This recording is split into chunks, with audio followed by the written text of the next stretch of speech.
হিমন্ত বিশ্ব শৰ্মাৰ তত্ত্বাৱধানত থকা গৃহ বিভাগটো সম্পূৰ্ণৰূপে সকলো ক্ষেত্ৰত বিফল হৈছে। যে সুপ্ৰিম কোৰ্টে আজি আপোনাৰ writ petition civil number 754 of 2016 এই জাজমেণ্টটো মই আপোনালোকক দি দিম।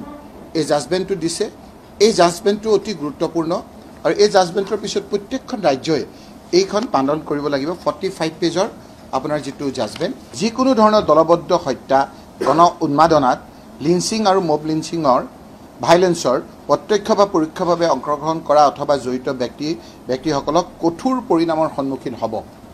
এইটো আমাৰ তাৰ প্ৰধান সচিব গৃহ আৰু ৰাজনৈতিক বিভাগ অসম চৰকাৰ। এইটো যে জনসংযোগৰ পৰা প্ৰকাশ কৰিছে /D/557618।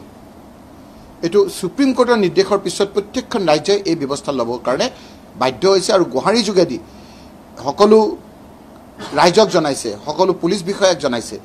আৰু তাৰপিছতো আজি অসম চৰকাৰৰ গৃহ বিভাগ সম্পূৰ্ণৰূপে ব্যৰ্থ হৈছে এই ক্ষেত্ৰত। আৰু সেইকাৰণে নেকি তেওঁলোকে মানুহৰ হাতত অস্ত্ৰ শস্ত্ৰ দি গৃহ বিভাগৰ কোনো কাম নাই, চৰকাৰৰ নিজৰ কাম নাই বুলি দেখুৱাইছে।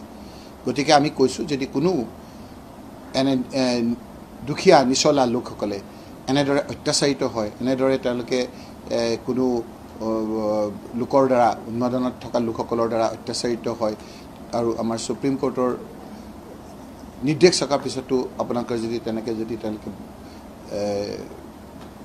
তেওঁলোকে বিভিন্ন ক্ষেত্ৰত যদি মৌলিক অধিকাৰ, ফ্ৰীডম অফ মুভমেণ্ট তেওঁলোকৰ যদি বাধা হয়, এই ক্ষেত্ৰত আমি আদালতৰ ওচৰ চাপিবলৈ বাধ্য হ'ম। আৰু তেওঁলোকে যদি আপোনাৰ এই ক্ষেত্ৰত অসুবিধা পায়, সেই ভুক্তভোগীসকলকো আমি আইনগত ব্যৱস্থা ল'বৰ কাৰণে আমি সহায় কৰিম।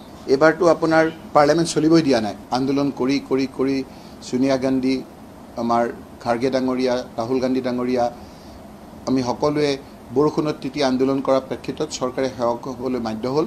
সিন্দুৰৰ ওপৰত আমাক আলোচনা কৰিব দিলে। সেয়া তাৰপিছতে আপোনালোকক কৈ আছোঁ যে এতিয়া গোটেই ভাৰতবৰ্ষতে অন্যতম এটি জ্বলন্ত সমস্যা হ'ল SIRটো আমি বিচাৰিছোঁ যে আলোচনা কৰক। কোনো ক্ষেত্ৰতে তেওঁলোকে আলোচনা নকৰে।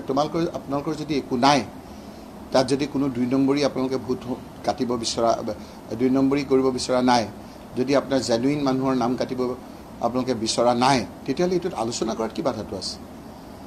গোটেই এটা জ্বলন্ত সমস্যাবিলাক পাৰ্লিয়ামেণ্টখন কিয় হয়? জ্বলন্ত সমস্যাবিলাক আলোচনা কৰিবৰ কাৰণে। সেইকাৰণে আমি বিভিন্ন ব্যৱস্থাৰে মই এই আপোনাৰ জ্বলন্ত সমস্যাবিলাক উঠাবলৈ যত্ন কৰিছোঁ। এটা আপোনালোকে দেখিছিল যে আমাৰ ইয়াত যিটো এভিকশ্যন হ'ল, এভিকশ্যনৰ ক্ষেত্ৰত মই আপোনালোকক দেখুৱাই দিম যে মই প্ৰত্যেক দিনেই আমাৰ 0 আৱাৰত মই দিছোঁ যে এই বিষয়ে মোক আলোচনা কৰিব দিয়ক। চৰকাৰৰ বিষয়ে কিবা এটা আলোচনা হ'লেই আজি আমি সুবিধাটো নাপাওঁ কমৰ বিৰুদ্ধে।